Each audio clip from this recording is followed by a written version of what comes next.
Hello दोस्तों, नमस्कार। कैसे हैं आप सभी? आशा करते हैं आप सभी अच्छे होंगे और अपनी पढ़ाई भी अच्छे तरीके से कर रहे होंगे। दोस्तों, आज हम बात करेंगे हमारे संविधान के उन 5 सबसे महत्वपूर्ण आर्टिकल्स की, जो हमारे संसद सदस्यों यानी एमपीज के लिए एक रूल बुक की तरह काम करते हैं। ये है आर्टिकल 101 से 105 तक। तो आज की इस चर्चा में हम क्या क्या समझने वाले हैं। सबसे पहले हम जानेंगे संसद और सांसदों के नियम क्या हैं। फिर देखेंगे कि एक सांसद की सीट आखिर खाली कब हो जाती है। इसके बाद सदस्यता रद्द होने के कारणों पर बात करेंगे। फिर ये भी समझेंगे कि अगर कोई सदस्य अयोग्य है तो उस पर फैसला कौन लेता है और सजा क्या है। और हाँ, सांसदों को मिलने वाले खास अधिकारों पर भी चर्चा करेंगे। और आखिर में इन 5 आर्टिकल्स का एक क्विक रीकैप करेंगे। तो चलिए बिना किसी देरी के शुरू करते हैं हमारे पहले भाग से, संसद और सांसदों के नियम। देखिए, हमारे संविधान का जो भाग 5 अध्याय 2 है, वो असल में हमारे सांसदों के लिए एक गाइडबुक जैसा है। अब सवाल ये है कि ये नियम इतने जरूरी क्यों हैं? वो इसलिए क्योंकि यही नियम तय करते हैं कि कोई सांसद कैसे बनता है, कौन सी बातें उन्हें उस पद के लिए अयोग्य बनाती हैं, और सबसे जरूरी बात, उन्हें अपना काम ठीक से करने के लिए क्या विशेष सुरक्षा मिलती है। ये नियम हमारे लोकतंत्र की नींव को मजबूत बनाते हैं। अब आते हैं हमारे दूसरे सेक्शन पर, जब संसद की सीट खाली हो, यानी आर्टिकल 101। ये समझना बहुत जरूरी है कि आखिर वो कौन सी परिस्थितियां हैं जिनमें एक सांसद को अपनी सीट छोड़नी पड़ जाती है। तो सवाल यही है कि आखिर वो कौन सी शर्तें हैं जिनके तहत एक सांसद की सीट आधिकारिक तौर पर यानी ऑफिशियली खाली मान ली जाती है। हमारा आर्टिकल 101 इसके 4 मुख्य कारण बताता है। पहला, अगर कोई व्यक्ति संसद के दोनों सदनों यानी लोकसभा और राज्यसभा का सदस्य एक साथ बन जाए। दूसरा, अगर कोई संसद और किसी राज्य की विधानसभा दोनों का सदस्य एक ही समय पर चुन लिया जाए। तीसरा, अगर वो खुद ही अध्यक्ष या सभापति को अपना इस्तीफा सौंप दे। और चौथा, और ये बहुत दिलचस्प है, अगर वो बिना इजाजत के 60 दिनों तक सदन की सभी बैठकों से गायब रहें। इसे एक आसान से उदाहरण से समझते हैं। मान लीजिए कोई छात्र अगर बहुत लंबे समय तक बिना टीचर को बताए क्लास से गायब रहता है, तो हो सकता है ना कि उसे क्लास मॉनिटर के पद से हटा दिया जाए।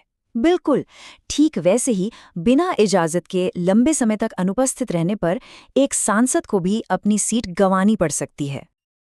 चलिए अब हमारे तीसरे भाग पर चलते हैं, सदस्यता रद्द होने के कारण, जो आर्टिकल 102 में बताए गए हैं।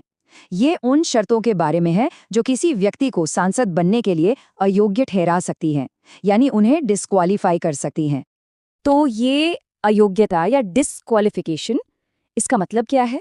बिल्कुल सरल शब्दों में, ये एक ऐसी शर्त या परिस्थिति है जो किसी को संसद सदस्य का पद संभालने के लिए अयोग्य बना देती है। आर्टिकल 102 के अनुसार कोई व्यक्ति संसद के लिए अयोग्य हो सकता है अगर वो सरकार के अधीन कोई लाभ का पद धारण करता हो, या उसे किसी अदालत ने मानसिक रूप से अस्वस्थ घोषित कर दिया हो, अगर वो दिवालिया हो यानी उसने अपने कर्जे नहीं चुकाए हैं, या फिर वो भारत का नागरिक न हो या उसने किसी दूसरे देश की नागरिकता ले ली हो, और आखिर में अगर उसे संसद के बनाए किसी और कानून के तहत अयोग्य घोषित कर दिया गया हो, जैसे कि दल बदल विरोधी कानून। इसकी एक और सरल मिसाल है, जैसे किसी खेल प्रतियोगिता में नियमों को पूरा न करने पर एक खिलाड़ी को अयोग्य करार दिया जा सकता है ना। ठीक उसी तरह संविधान के नियमों को पूरा न करने पर एक व्यक्ति को भी सांसद बनने के लिए अयोग्य ठहराया जा सकता है।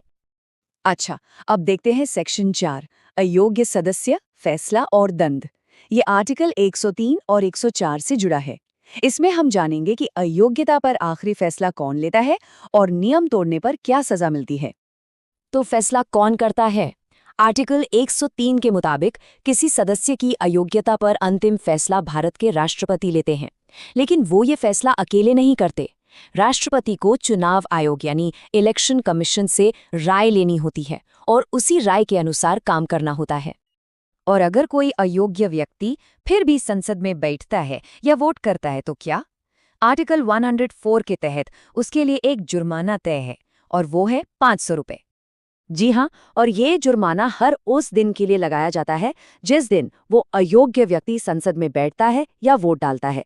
ये राशि सरकार द्वारा एक कर्जे की तरह वसूली जाती है। इससे ये साफ हो जाता है कि इन नियमों को तोड़ने के गंभीर वित्तीय परिणाम होते हैं। अब हम एक बहुत ही दिलचस्प विषय पर आते हैं, सांसदों के विशेषाधिकार, यानी आर्टिकल 105।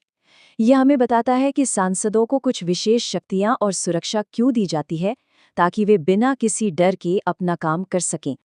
तो ये संसदीय विशेषाधिकार आखिर हैं क्या? दरअसल ये वो खास अधिकार और छूट हैं जो संसद और उसके सदस्यों को मिलते हैं ताकि वे आज़ाद होकर और प्रभावी ढंग से काम कर सकें। आर्टिकल 105 के तहत दो सबसे महत्वपूर्ण विशेषाधिकार हैं। पहला, बोलने की स्वतंत्रता। सांसदों को संसद के अंदर अपनी बात रखने की पूरी आज़ादी है। और दूसरा, अदालतों से सुरक्षा। किसी भी सांसद पर संसद या उसकी समितियों में कही गई किसी भी बात या दिए गए किसी भी वोट के लिए अदालत में कोई केस नहीं चलाया जा सकता। ये खुली और निडर बहस के लिए बहुत ही ज़रूरी है। इसको ऐसे सोचिए जैसे कोई टीचर स्टूडेंट काउंसिल की मीटिंग में क्लास मॉनिटरों को बिना सजा के डर के खुलकर बोलने की अनुमति देता है। क्यों? ताकि वे ईमानदारी से अपने क्लास के बच्चों के विचारों को सामने रख सकें। बिल्कुल यही कारण है कि बोलने की स्वतंत्रता हमारी चुने हुए प्रतिनिधियों के लिए एक बहुत ही महत्वपूर्ण विशेषाधिकार है।